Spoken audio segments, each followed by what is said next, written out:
Assalamualaikum warahmatullahi wabarakatuh. Perkenalkan, nama saya Irma Yani, mahasiswa PPG Guru Tertentu tahap 4 2025, LPTK Universitas Negeri Medan, bidang studi Pendidikan Pancasila, NIM 8253709370. Hari ini, Senin 24 November 2025, saya akan melakukan praktik pembelajaran dalam rangka penilaian uji kinerja di SMA Negeri 3 Siak Hulu dengan materi menerapkan perilaku taat hukum. Demikian perkenalan dari saya. Terima kasih dan selamat menyaksikan.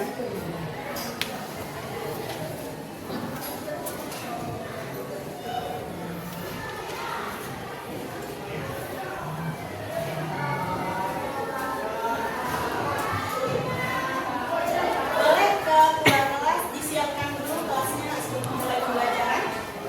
Bersiap. Sebelum belajar, mari kita berdoa menurut agama dan kepercayaan masing-masing. Berdoa mulai.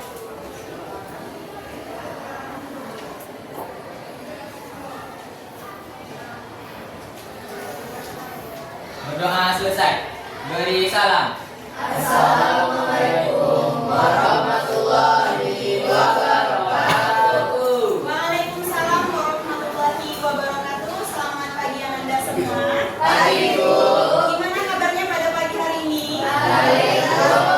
Alhamdulillah. Oke, sebelum kita lanjut, Ibu mau absensi dulu. Kakak sekretaris, ada yang tidak hadir hari ini? Hadir semua ya? Nihil ya?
hari atau waktu tertentu, Iya. masuk sekolah tidak terlambat, Iya. menaati peraturan-peraturan yang ada di sekolah. Oke, luar biasa ya. Selanjutnya, mengapa kita harus menerapkan perilaku taat hukum? Ada yang mau jawab? Kenapa sih saya? Oh, silahkan kakak. Kita harus menerapkan perilaku taat hukum agar kita lebih disiplin lagi ke depannya. Dia lebih disiplin. Jadi kenapa kita harus menerapkan perilaku taat hukum? Yang kedua, kita harus disiplin. Kalau kita tidak disiplin, itu yang dinamakan pelanggaran hukum. Kita lanjut. Oke, sebelum kita masuk ke pembahasan selanjutnya, mari kita ice breaking sebentar.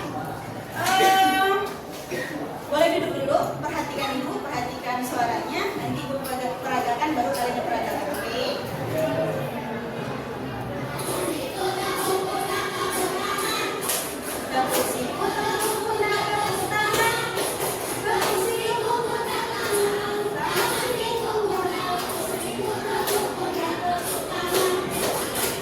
One, two, three, double.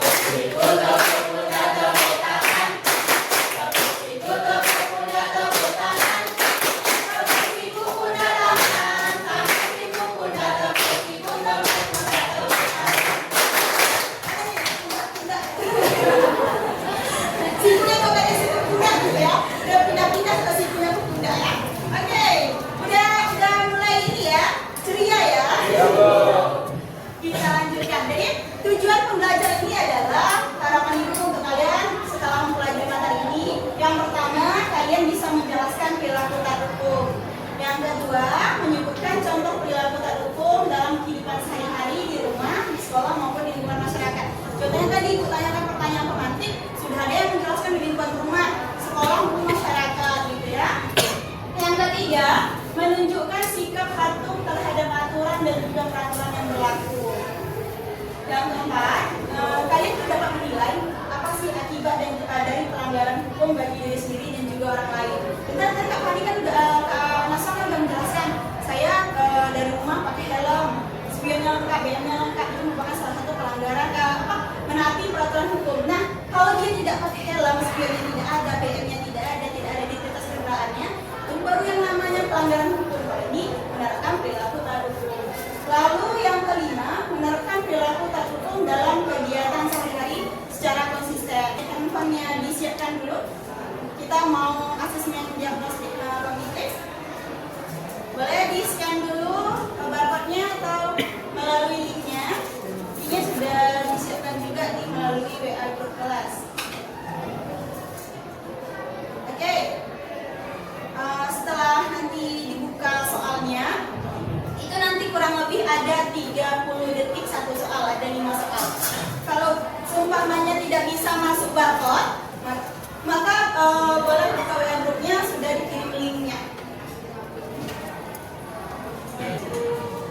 Abang kakak sebelah sini ada kendala nak?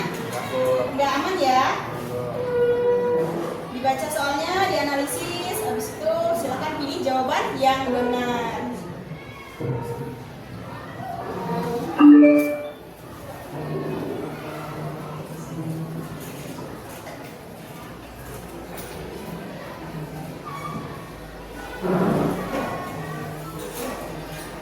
Wah, luar biasa skornya. 100 ya kak ya. Oke. Oke. Boleh semuanya kita relax dulu. Segala bentuk pikiran, segala bentuk ketegangan yang ada menyelimuti hati, perasaan gitu kan. Kita bawa tenang dulu, kita bawa relax dulu. Kita buat teknik tarik nafas dalam. Boleh semuanya hirup melalui hidung, lalu keluarkan melalui mulut.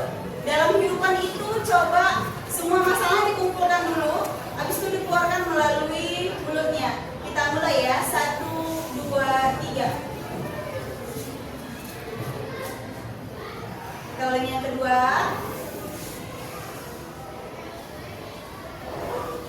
Kita ulangi yang ketiga. Udah mulai tenang, relax.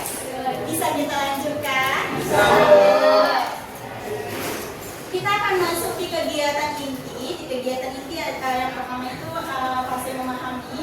Coba Ananda ingat setelah masuk dari pagi tadi sampai saat ini,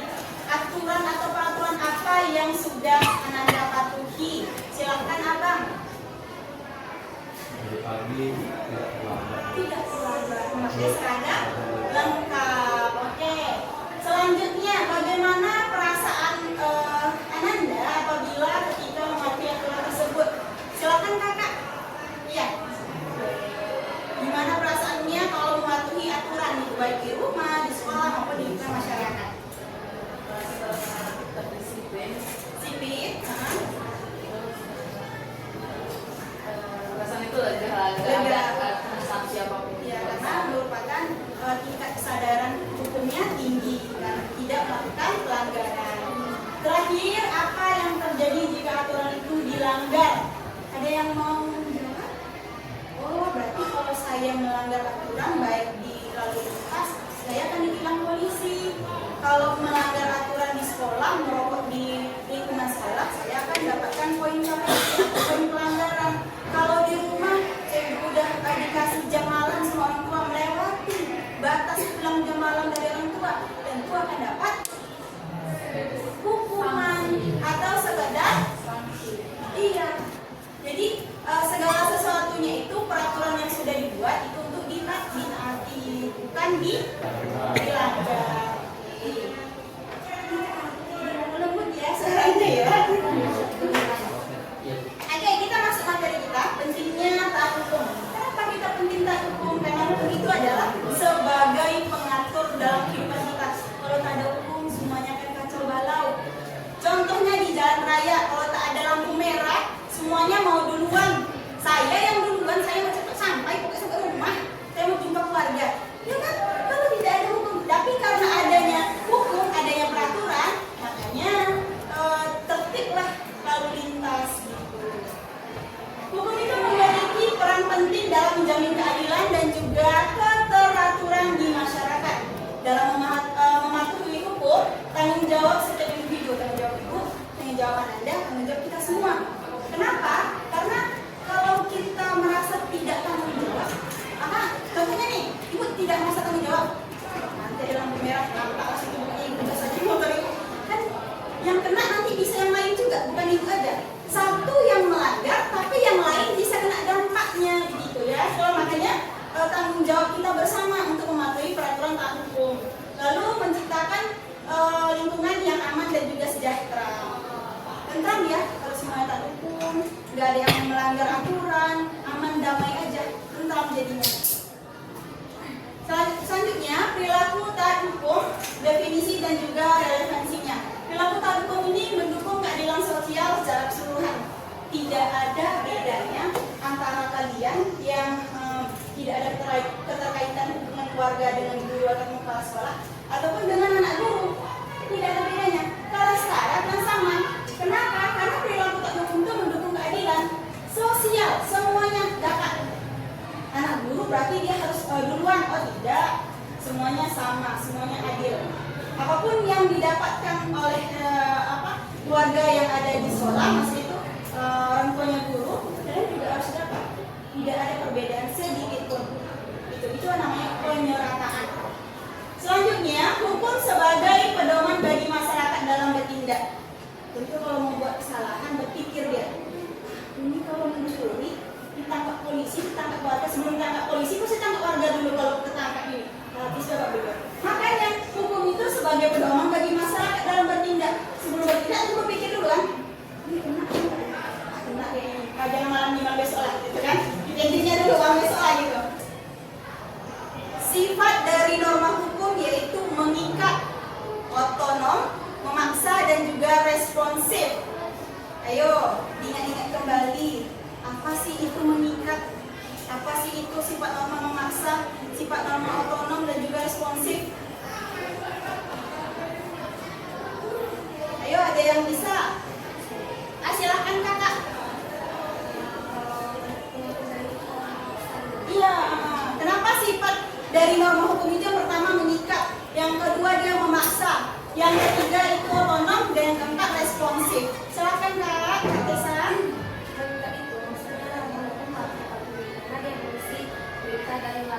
Perintah juga larangan. Oke, lanjut. Memaksa itu norma hukum wajib ditaati, terus pelanggarannya dikenai sanksi. Dikenai sanksi. Contoh dari memaksa ini adalah wajib pajak. Paksa kan? kalau nggak bayar pajak nanti ada apa namanya apa di lingkungan polisi di tengah jalan kena. Makanya dari itu norma hukum itu memaksa. Lanjut Kak atau Nom?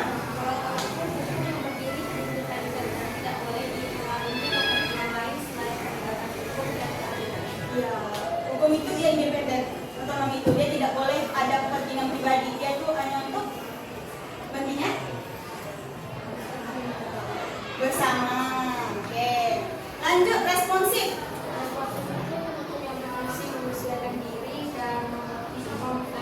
Memfasilitasi kebutuhan masyarakat dan menghadapi tantangan baru. Dulu tepuk tangan untuk Kak Tessa. Ada oleh-oleh untuk Kak Tessa, boleh? Apresiasi untuk Kak Tessa. Boleh sekali lagi untuk Kak Tessa.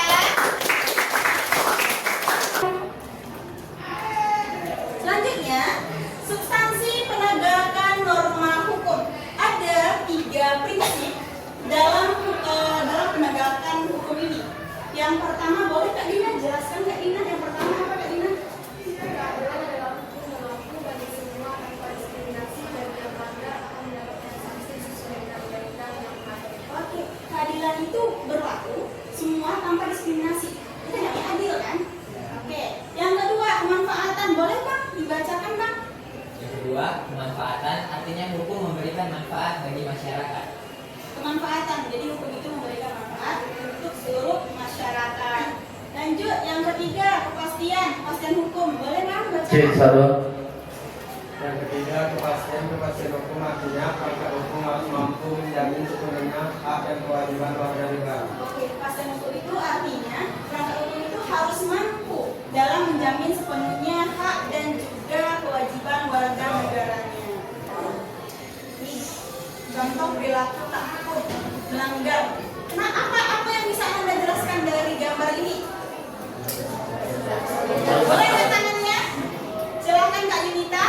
Dari gambar tersebut yang pertama yaitu Boleh berdiri Kak Yunita biar ini suaranya agak kecil.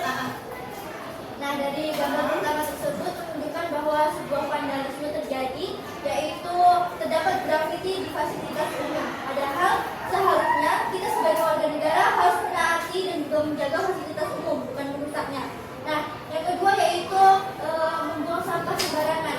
Nah, lingkungan itu juga merupakan sebuah kewajiban kita untuk menjaganya sebagai warga negara dan menjaganya bersama-sama. Tetapi apa jadinya kalau misalkan kita tidak menjaganya, maka seperti pada gambar akan berserakan sampah di situ. Lingkungan juga yang Lingkungan menjadi akan Boleh tepuk tangan untuk Kak Yunita.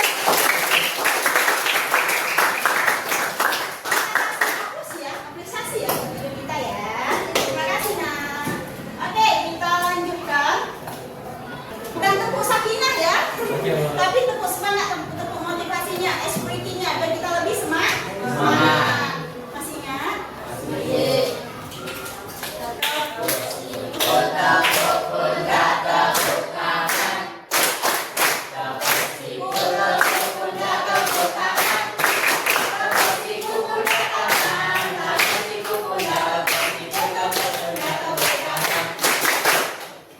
Udah mulai ya, udah mulai walaupun ada nyamuk ya. Tepuknya jangan mana sih saya gitu ya. Ini yang mau nyamuk. Kita sekali lagi cepat-cepat ya. 1, 2, 3.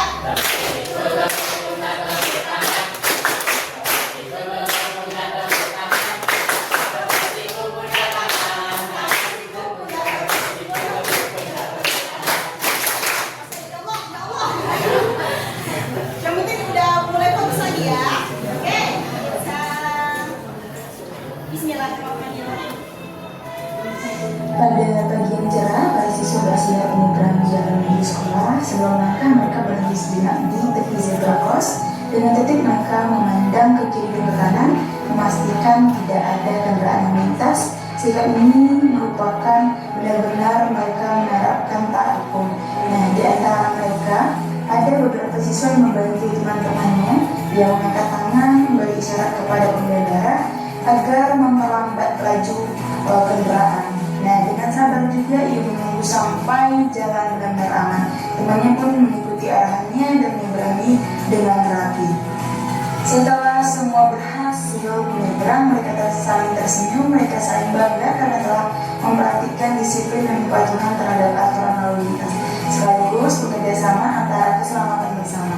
Nah, sikap saudara ini menunjukkan bahwa taat hukum bisa dimulai dari tindakan kecil saat menyeberang jalan. Setelah tiba di gerbang sekolah, para siswa melanjutkan kebiasaan baik mereka dengan menerapkan 3S kepada guru piket yang sudah menunggu di pagar sekolah. Dengan wajah ceria, mereka tersenyum lalu mengucapkan salam dan menyapa guru piket dengan sopan. Guru piket pun membalas salam mereka dengan hangat. Suasana pagi di sekolah menjadi lebih menyenangkan. Para siswa melangkah masuk dengan semangat, merasa bahwa sikap disiplin dan sopan santun adalah bagian penting dalam kehidupan sehari-hari. Di sekitar jalan, para pengendara juga menunjukkan kepedulian karena kawasan ini merupakan kawasan zona sekolah, maka masyarakat dengan sadar memperlambat laju kendaraan mereka. Beberapa pengendara bahkan memberi isyarat berhenti agar para siswa dapat menyeberang dengan aman. Nah, ini merupakan salah satu contoh kepedulian membuat suasana jalan tertib, aman, dan juga nyaman. Anak-anak yang diantar orang tua berhenti sejenak. Mereka menyalami orang tuanya, sementara sang orang tua membungkuk dan memberikan cium di pipi sebagai tanda kasih sayang dan juga doa untuk anaknya sebelum belajar. Nah, momen singkat ini membuat pagi menjadi lebih penuh kehangatan dan merupakan salah satu contoh penerapan perilaku taat hukum yang dilakukan anak dalam lingkungan keluarga. Saling dengan orang tua, mencium tangan orang tua merupakan penerapan taat hukum di lingkungan keluarga dalam bidang norma dan juga etika. Lalu yang sudah kita lihat adalah masyarakat yang melambatkan kendaraan di lingkungan sekolah. Itu merupakan salah satu contoh penerapan taat hukum di bidang hukum lalu lintas dan juga keselamatan publik.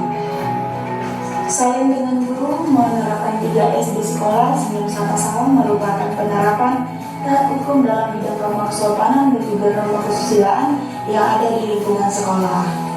Kerjasama dalam tugas piket kelas merupakan penerapan taat hukum di bidang ketertiban dan juga kedisiplinan lingkungan sekolah. Dan masih banyak lagi contoh penerapan hukum yang ada di lingkungan keluarga, sekolah, dan juga masyarakat. Terima kasih.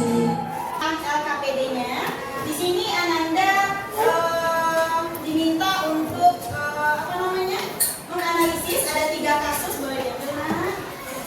Kamu boleh diambil, maka sampaikan. Boleh dilihat LKPD-nya dulu.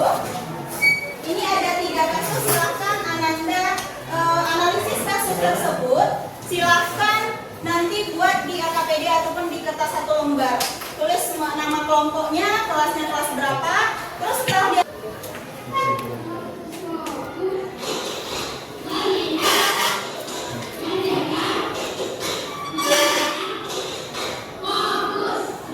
sekali lagi ya. Ini baru kita praktekkan.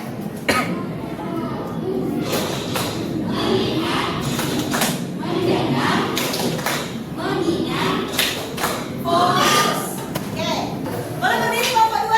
Atau si April dulu kelompok 2?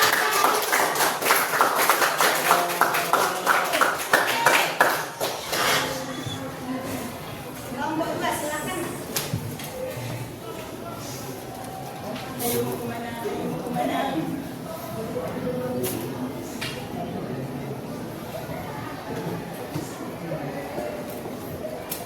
Assalamualaikum warahmatullahi wabarakatuh.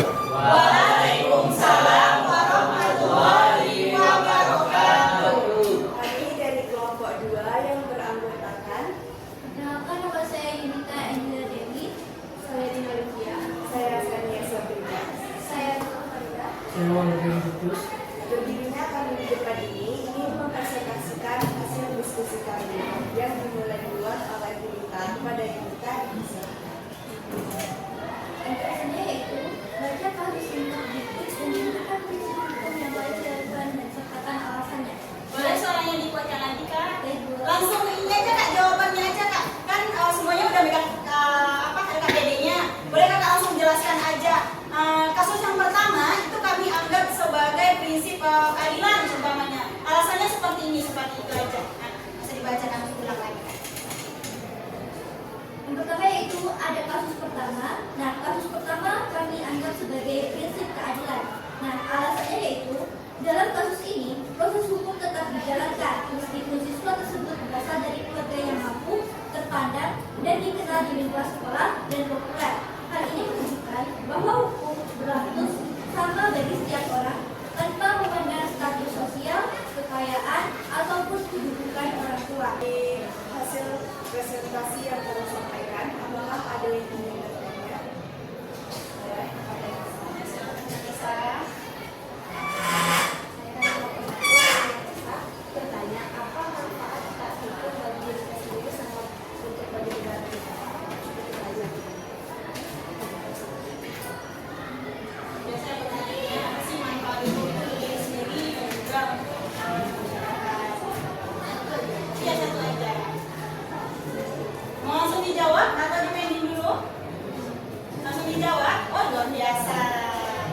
Oke, terima kasih Desa untuk pertanyaannya, yaitu apa manfaat hukum bagi diri kita dan juga bagi negara atau masyarakat. Nah, pertama yaitu bagi diri kita sendiri nih. Hukum itu adalah sesuatu yang harus kita taati kan. Nah, ketika kita menaati hukum, diri kita itu menjadi lebih disiplin lagi, lebih teratur lagi. Nah, pasti orang yang menaati hukum, orang-orang mengatakan bahwa orang yang menaati hukum hidupnya akan sukses. Karena apa? Karena kita bisa disiplin, bisa mengatur diri. Nah, bagi masyarakat ataupun bagi negara. Nah, contohnya seperti ini. Misalkan pajak yang sudah diberlakukan itu tadi.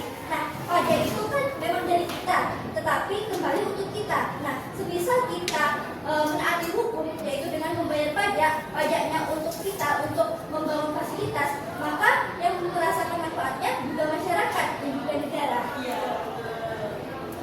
Sekian. Tunggu, hanya kan tanggapan Saya dari bagaimana Bagaimana? dengan Desa? Apa puas? Oke, apresiasi ya untuk kelompok 2 ya. Ada tepat bulan gitu ya. Asesmen formatif ini di kata satu lembar, buatkan nama Ananda, kelasnya. Itu hanya langsung jawabannya aja. Kan sudah dibagikan nih LKPD-nya. Satu orang, satu kelompok, jadi ngumpulkan ke depan. Boleh Ibu terima? Terima kasih kakak. Terima kasih kakak. Ini kelompok berapa nih? Oh ya, ini individu ya? Ada lagi? Yang belum? Boleh?